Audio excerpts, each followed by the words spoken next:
அனைவருக்கும் வணக்கம்.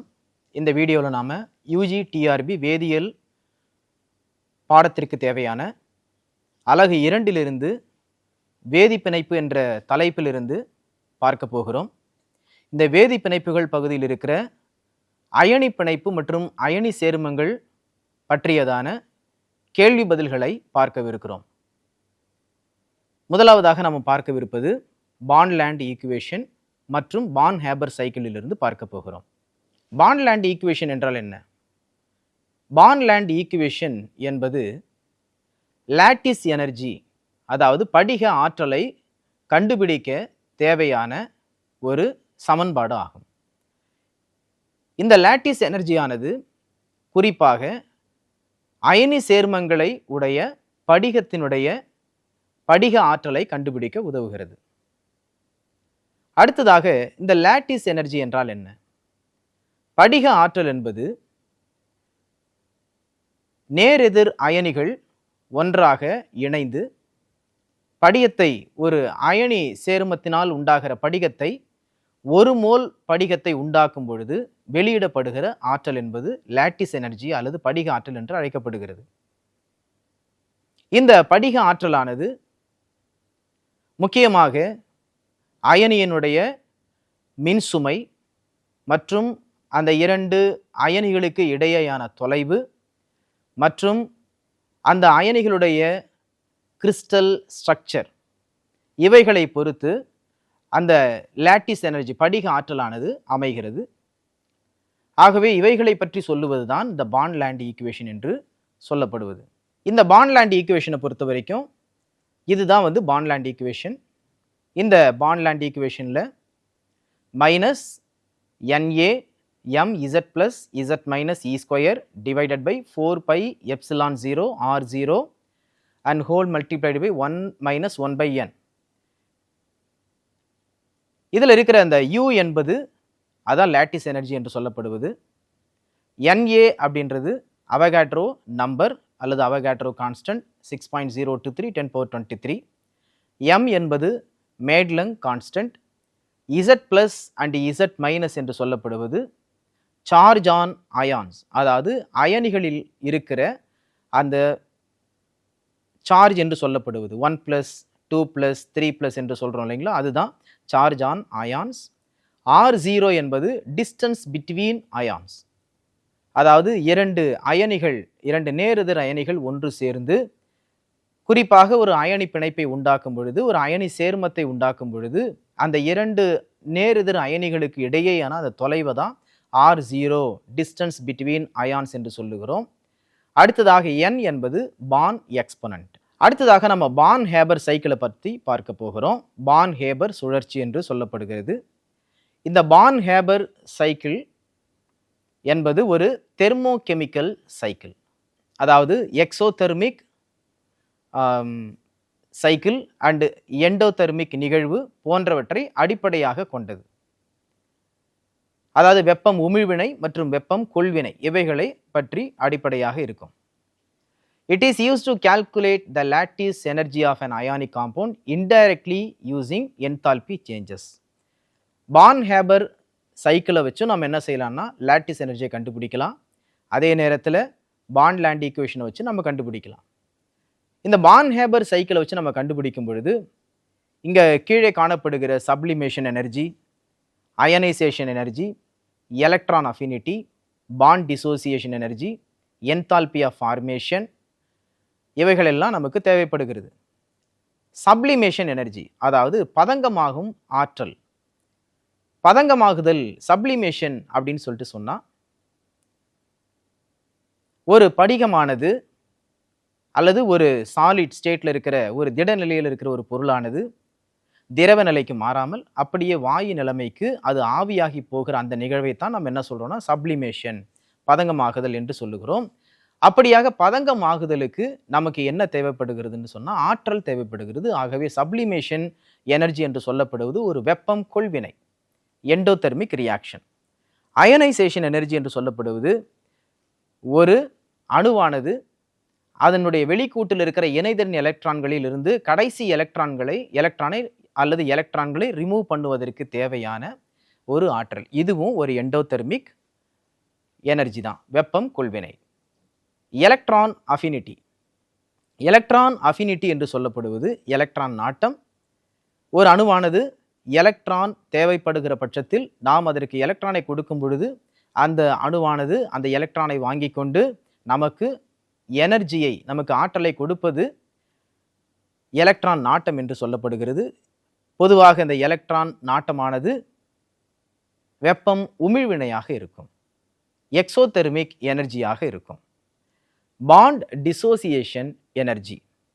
Bond dissociation energy என்று சொல்லப்படுவது ஒரு பிணைப்பை உடைப்பதற்கு தேவையான ஆற்றல். பாண்டை உடைப்பதற்கு தேவையான ஆற்றல். ஒரு பாண்டை உடைக்கணும்னா அதற்கும் நமக்கு எனர்ஜி தேவைப்படுகிறது. அதற்கு பெயர் தான் பாண்ட் டிசோசியேஷன் எனர்ஜி.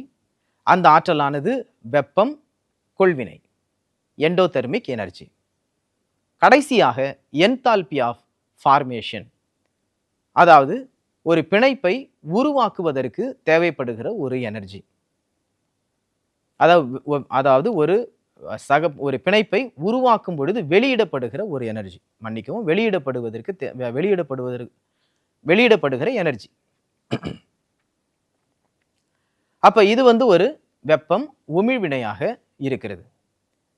அப்ப நம்ம கிட்ட இருக்கிற sublimation energy, ionisation energy, electron affinity, bond dissociation energy, enthalpy of formation, இவைகளெல்லாம் நாம கருத்தில் கொள்ளும் பொழுது உருவாகிற அந்த படிகத்தினுடைய நிலைப்புத்தன்மையானது நம்மால கணக்கிடப்படும். இதற்கு பெயர்தான் பான் ஹேபர் சைக்கிள். இப்பொழுது நாம பான் லேண்ட் ஈக்குவேஷன் மற்றும் பான் ஹேபர் சைக்கிளிலிருந்து ஒரு சில கேள்வி பதில்களை பார்க்க போகிறோம். Born Lande equation is mainly used to calculate ionisation energy, lattice energy, electron affinity, bond energy. அதாவது அயனைசேஷன், இந்த பாண்ட் லேண்ட் ஈக்குவேஷன் எதை கால்குலேட் பண்ணுறதுக்காக நமக்கு யூஸ் ஆகுது அப்படின்னு பார்க்குறோம். அயனைசேஷன் எனர்ஜி நமக்கு யூஸ் ஆகுமானா யூஸ் ஆகாது. அயனைசேஷன் எனர்ஜி என்பது அயனியாக்க ஆற்றல். அயனியாக்க ஆற்றலுக்கும் லாட்டிஸ் எனர்ஜிக்கும் நெருங்கிய தொடர்பு கிடையாது. எலக்ட்ரான் அஃபினிட்டி, இந்த லாட்டிஸ் எனர்ஜிக்கும் எலக்ட்ரான் அஃபினிட்டிக்கும் நெருங்கிய தொடர்பு கிடையாது. ஏனென்று சொன்னால் லாட்டிஸ் எனர்ஜி என்பது படிக ஆற்றல், எலக்ட்ரான் அஃபினிட்டி என்பது எலக்ட்ரான் நாட்டம். பாண்ட் எனர்ஜி என்று சொல்லப்படுவது பிணைப்பை உடைப்பதற்கு தேவையான ஒரு ஆற்றல். ஆகவே அதற்கும் லாட்டிஸ் எனர்ஜிக்கும் வெகு தூரம். ஆகவே லாட்டிஸ் எனர்ஜி தான் பாண்ட் லேண்ட் ஈக்குவேஷனில் நமக்கு உதவி செய்கிறது. பாண்ட் லேண்ட் ஈக்குவேஷன் நமக்கு லாட்டிஸ் எனர்ஜியை கண்டுபிடிக்க உதவுகிறது. அடுத்த கேள்வி, இன் பாண்ட் Lande equation the Madelung constant depends on temperature, pressure, crystal structure, ionic mass. பாண்ட் லேண்ட் ஈக்குவேஷனை பொறுத்த வரைக்கும் நாம படிகத்தினுடைய படிக ஆற்றலை தான் கணக்கிட போகிறோம். அப்படி இருக்கும் பொழுது டெம்பரேச்சர் வெப்பநிலை, ப்ரெஷர் அழுத்தம், அயானிக் மாஸ் அந்த அயனிகளுடைய எடை, இதை நாம கணக்கிட தேவையில்லை. கிறிஸ்டல் ஸ்ட்ரக்சர் மட்டுமே அந்த இடத்துல நமக்கு தேவைப்படுகிறது. ஆகவே மேட்லங் கான்ஸ்டன்ட் முற்றிலுமாக அந்த படிகத்தினுடைய உருவ அமைப்பை மட்டுமே அல்லது அந்த படிகத்தினுடைய ஷேப் ஜாமெட்ரியை மட்டுமே அது பொறுத்து அமைகிறது. அடுத்த கேள்வியை பார்ப்போம். Lattice energy increases when. Lattice energy எப்பொழுது அதிகமாக காணப்படும்? Option A, ionic charge decrease, when ionic size increase, when ionic charges increase, when distance between ions increases. Lattice எனர்ஜிக்கும் அயானிக் சார்ஜுக்கும் என்ன தொடர்பு அப்படின்னா, அயானிக் சார்ஜ் என்று சொல்லப்படுவது மின்சுமை, அயனிகளுடைய மின்சுமை. இந்த அயனிகளுடைய மின்சுமையானது அதிகமாக காணப்படும் பொழுது அயனிகளுடைய அந்த பிணைப்பானது இன்னும் அதிகமாக காணப்படும். அந்த அயனிகளுடைய கவர்ச்சி இழுவிசை இன்னும் அதிகமாக காணப்படும். அப்பொழுது படிகமானது இன்னும் அதிக நிலைப்புத்தன்மையுடையதாக மாறும் பொழுது அதிகப்படியான லாட்டிஸ் எனர்ஜி, படிக ஆற்றலானது வெளியிடப்படும். அப்படி என்றால் அயானிக் சார்ஜுக்கும் லேட்டிஸ் எனர்ஜிக்கும் நேரடி தொடர்பு இருக்கிறது. எப்படி என்று சொன்னால் லேட்டிஸ் எனர்ஜி இன்க்ரீஸ் ஆகும் பொழுது அயானிக் சார்ஜ் இன்க்ரீஸ் ஆகி தான் காணப்படும். லேட்டிஸ் எனர்ஜி குறைந்து காணப்படுகிறது என்றால் அயானிக் சார்ஜும் குறைந்து தான் காணப்படுகிறது என்று அர்த்தம். ஆகவே அயானிக் சார்ஜ் டிக்ரீசஸ் என்ற கூற்று மிகவும் தவறான ஒரு கூற்று. அயானிக் சைஸ் இன்க்ரீசஸ் என்று சொல்லுகிறார்கள். அயானிக் சைஸ் குறைவாக இருக்க வேண்டும். அயனிகளுடைய முக்கியமாக நேர்மின் அயனியினுடைய அந்த அயனி ஆரமானது மிகவும் குறைந்து காணப்பட வேண்டும். அப்பொழுதுதான் ஒரு நல்ல ஒரு படிகமானது நமக்கு கிடைக்கும், நல்ல ஒரு அயனி பிணைப்பானது நமக்கு காணப்படும். ஆனால் இங்கே அயானிக் சைஸ் இன்க்ரீஸ் ஆகணும் அப்படின்னு சொல்கிறாங்க. அப்படி இருக்கும் பொழுது லேட்டிஸ் எனர்ஜி நமக்கு குறைந்து தான் காணப்படும். ஆகவே ஆப்ஷன் பியும் நமக்கு ஒத்து வராது. அடுத்ததாக ஆப்ஷன் டி வரும். Distance between ions increases. இரண்டு நேரெதிர் அயனிகளுக்கு இடையேயான தொலைவு அதிகரித்து காணப்படக்கூடாது. அப்படி அதிகரித்து காணப்படுமேயானால் அந்த இரண்டு நேரெதிர் அயனிகளுக்கு இடையேயான அந்த பிணைப்பானது மிகவும் குறைந்து காணப்படும், இழுவிசையானது மிகவும் குறைந்து காணப்படும்.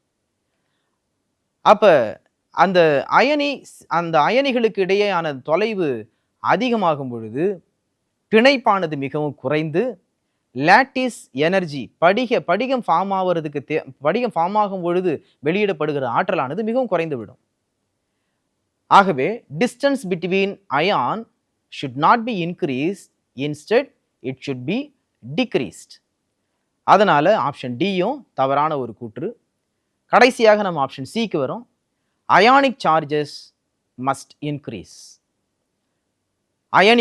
அயனிகளுடைய அந்த மின்சுமையானது மிகவும் அதிகமாக காணப்படும் பொழுது மின்சுமை, அதாவது 3+, 2+, 4+ அப்படின்னு சொல்லிட்டு அதிகரித்து காணப்படும் பொழுது தான் லேட்டிஸ் எனர்ஜி நமக்கு அதிகமாக காணப்படும். அடுத்த கேள்விக்கு போகலாம். இன் பாண்ட்-லேண்ட் ஈக்குவேஷன் R0 ரெப்ரசன்ஸ். இந்த இடத்துல R0 அப்படின்னு சொன்னா என்ன? அதுக்கு முன்னாடி நாம அந்த பாண்ட்-லேண்ட் ஈக்குவேஷன் முதல்ல போயிடுவோம். பாண்ட்-லேண்ட் ஈக்குவேஷன்ல U is equal to minus NA mz plus z minus e square divided by 4 pi epsilon 0 R0 1 minus 1 by n. இதில் அந்த R0 என்று சொல்லப்படுவது டிஸ்டன்ஸ் பிட்வீன் அயான்ஸ்.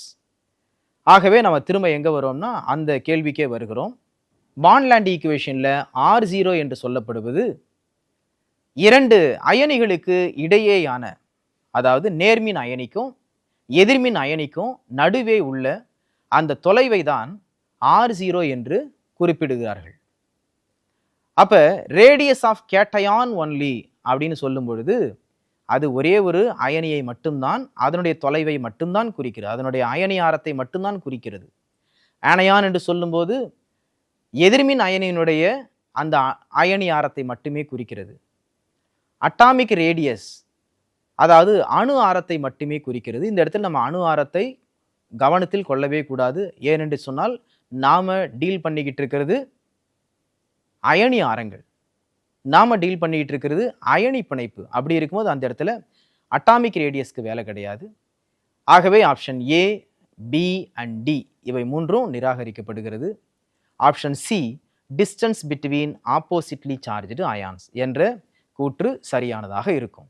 அடுத்ததாக பாண்ட்-லேண்ட் ஈக்குவேஷன்ல த பாண்ட் எக்ஸ்பொனன்ட் n அப்படின்றது எதனுடன் தொடர்பு உடையது அப்படின்னு பார்க்க போறோம்.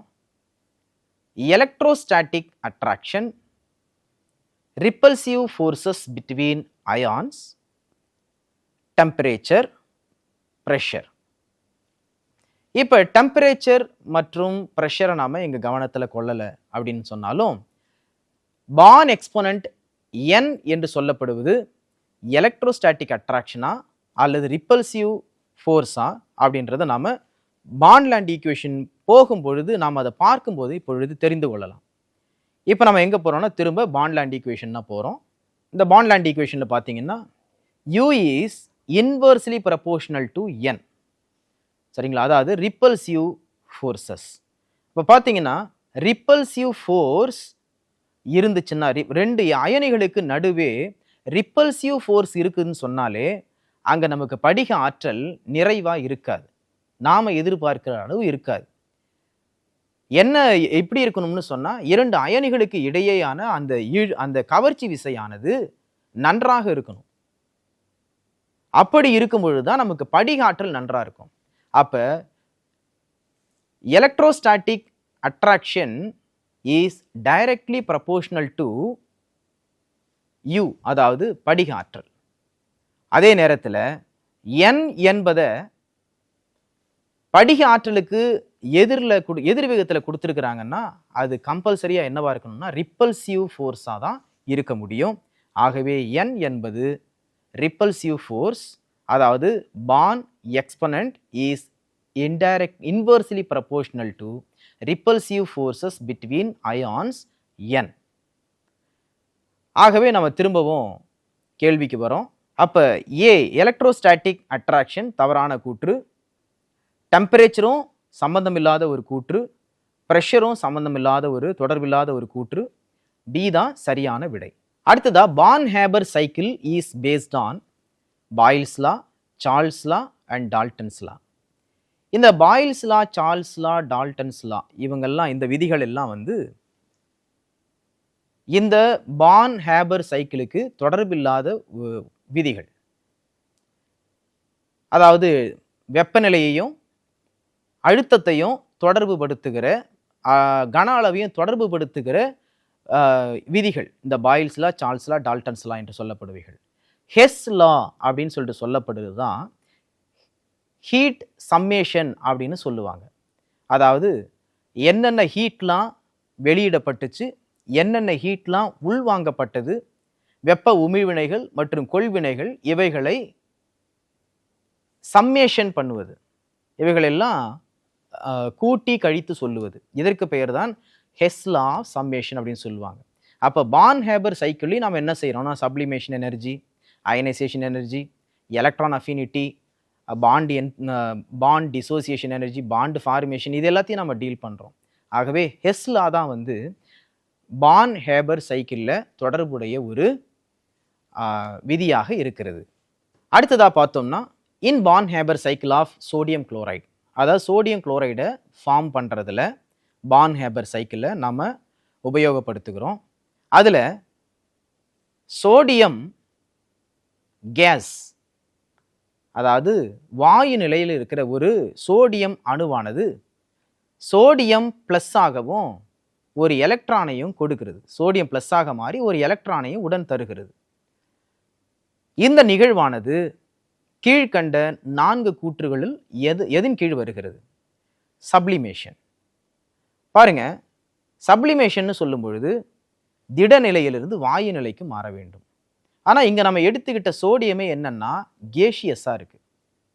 அப்போ வாயு நிலையிலிருந்து தான் ஒரு எலக்ட்ரானை அது இழந்து வாயு நிலைமையில் இருக்கிற ஒரு அயனியாக மாறுகிறது. சரிங்களா? அப்போ சப்ளிமேஷன், பதங்கமாதல், இதில் இந்த கூற்றுக்கு கீழே வராது. அடுத்ததா option C electron affinity, electron நாட்டம்.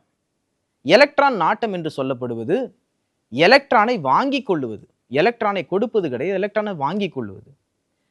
அது மட்டும் இல்லை, எலக்ட்ரான் அஃபினிட்டி பெரும்பாலும் இந்த சோடியம் போன்ற உலோகங்களில் நடக்காது. குளோரின், ஃப்ளூரின், ஆக்சிஜன் இந்த மாதிரியான அலோகங்களில் நடப்பது. அப்போ எலக்ட்ரான் அஃபினிட்டிக்கும் இந்த சோடியம் உலோகத்துக்கும் தொடர்பு இல்லை. இதுதான் லாட்டிஸ் எனர்ஜி என்று சொல்லுகிறாங்க. இல்லை, இது லாட்டிஸ் எனர்ஜி கிடையாது. இன்னும் இது மாதிரியான நிறைய ஆற்றல்களை நாம கூட்டி கழித்து என்ன செய்ய போறோம்னா லாட்டிஸ் எனர்ஜியை கண்டுபிடிக்க போறோம். அந்த லாட்டிஸ் எனர்ஜியை கண்டுபிடிக்க போகிறதுல ஒரு பகுதி தான் இங்க நமக்கு இருக்கிற இந்த சோடியம் பிளஸ்ஸாகவும் எலக்ட்ரானாகவும் மாறுகிற ஒரு நிகழ்வு. ஆகவே சப்ளிமேஷன், எலக்ட்ரான் அஃபினிட்டி, லாட்டிஸ் எனர்ஜிலாம் வந்து இதனுடன் சம்பந்தம் இல்லை. அயனைசேஷன் எனர்ஜி தான் சரியான ஒரு விடையாக இருக்கிறது.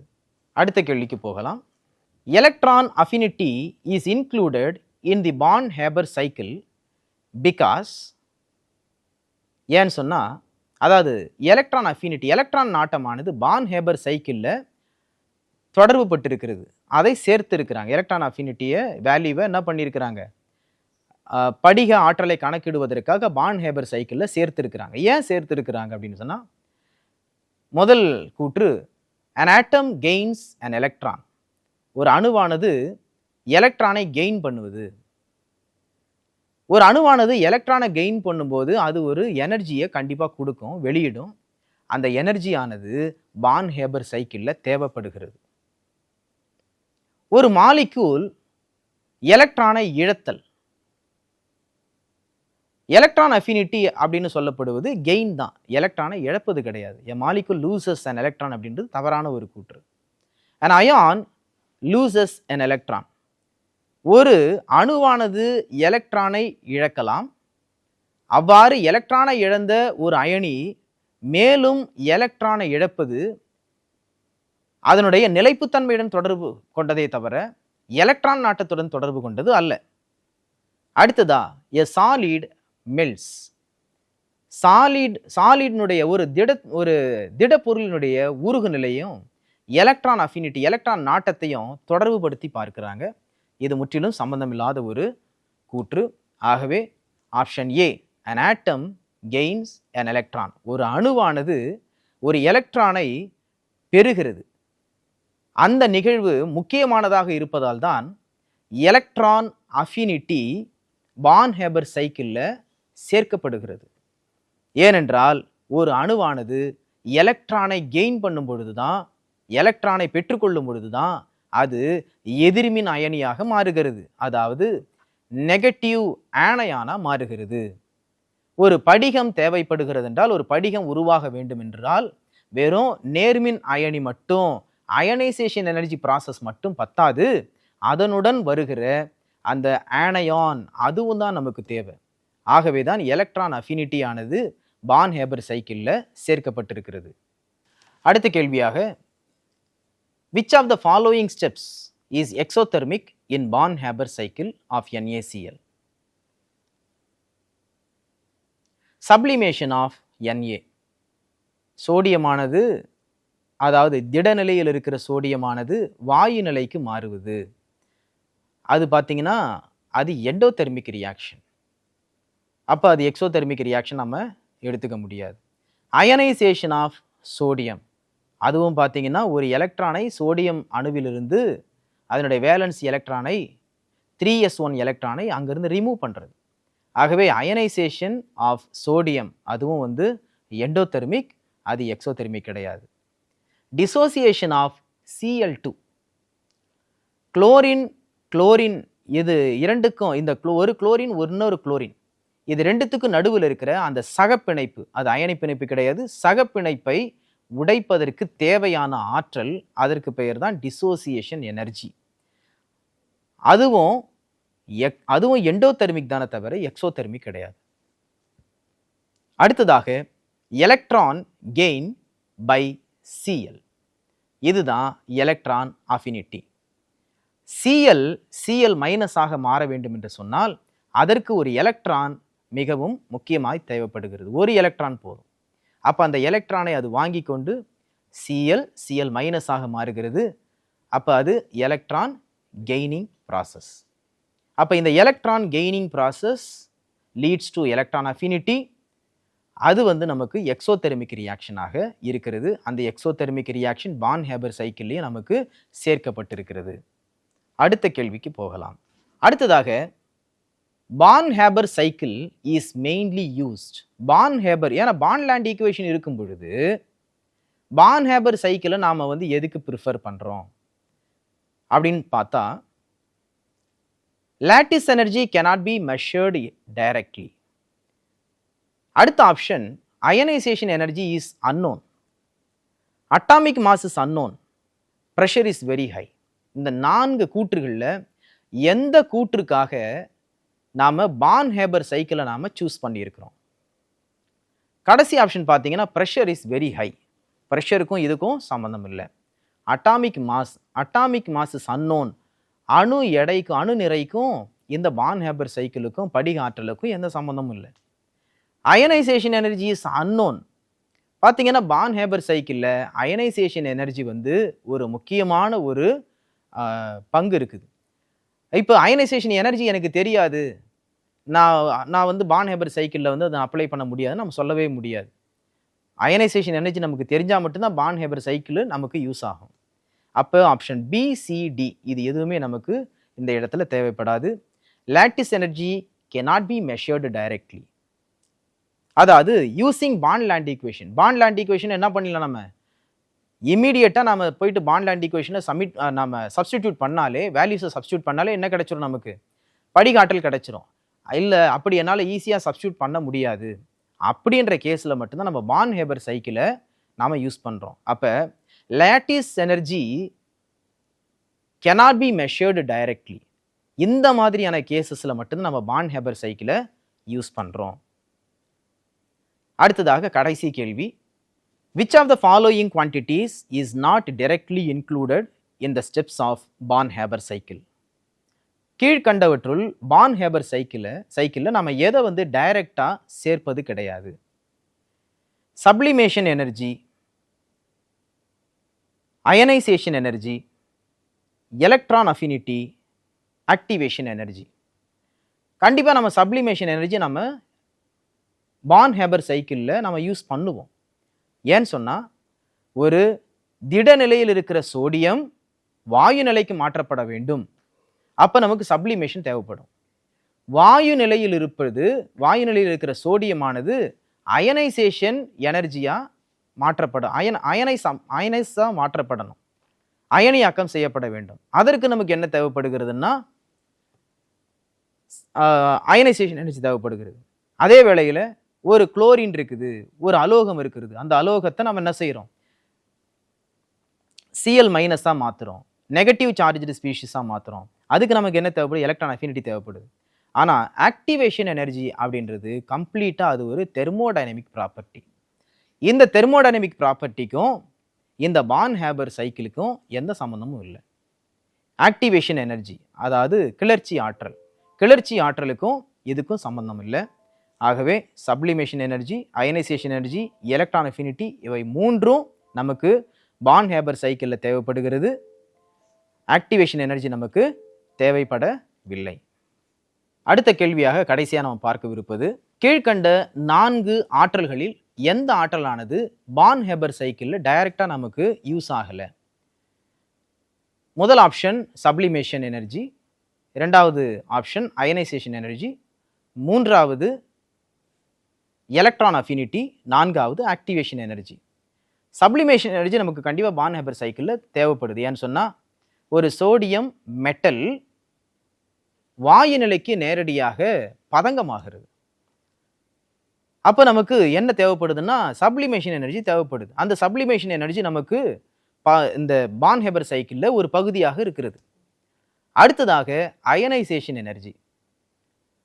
இப்படியாக திடநிலையிலிருந்து வாயு நிலைக்கு மாற்றப்பட்ட ஒரு சோடியம் அணுவானது சோடியம் அயனியாக்கம் பெறுவதற்கு நமக்கு அயனைசேஷன் எனர்ஜி தேவைப்படுகிறது.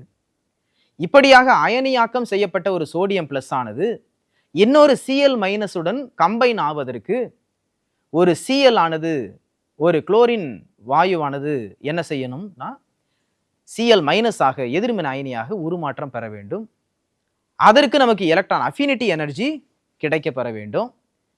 ஆனால் ஆக்டிவேஷன் எனர்ஜி, கிளர்ச்சி ஆற்றல் என்பது பான் ஹேபர் சைக்கிளை நம்ம எங்கேயுமே யூஸ் பண்ணலை, அது நமக்கு தேவையும் படாது. ஆகவே சப்ளிமேஷன் எனர்ஜி பான் ஹேபர் சைக்கிளுக்கு தேவைப்படுது, அயனைசேஷன் எனர்ஜி பான் ஹேபர் சைக்கிளுக்கு தேவைப்படுது, எலக்ட்ரான் அஃபினிட்டி, எலக்ட்ரான் நாட்டம் தேவைப்படுகிறது. ஆனால் அதே வேளையில் நமக்கு ஆக்டிவேஷன் எனர்ஜி, கிளர்ச்சி ஆற்றல் தேவைப்படுவது இல்லை. இதுவரைக்கும் நம்ம யூஜிடிஆர்பிக்கு தேவையான அலகு 2 நம்ம கெமிக்கல் பாண்டிங்கில் பான் ஹேபர் சைக்கிள் மற்றும் பாண்ட் லேண்ட் ஈக்குவேஷன்லேருந்து கேள்வி பதில்களை பார்த்தோம். இன்னும் இதே அலகிலிருந்து நாம் இன்னும் நிறைய தலைப்புகளில் கேள்வி பதில்களை பார்க்க வேண்டியிருக்கிறது. இவைகளை நாம் வருகின்ற எபிசோடில் பார்க்கலாம். நன்றி, வணக்கம்.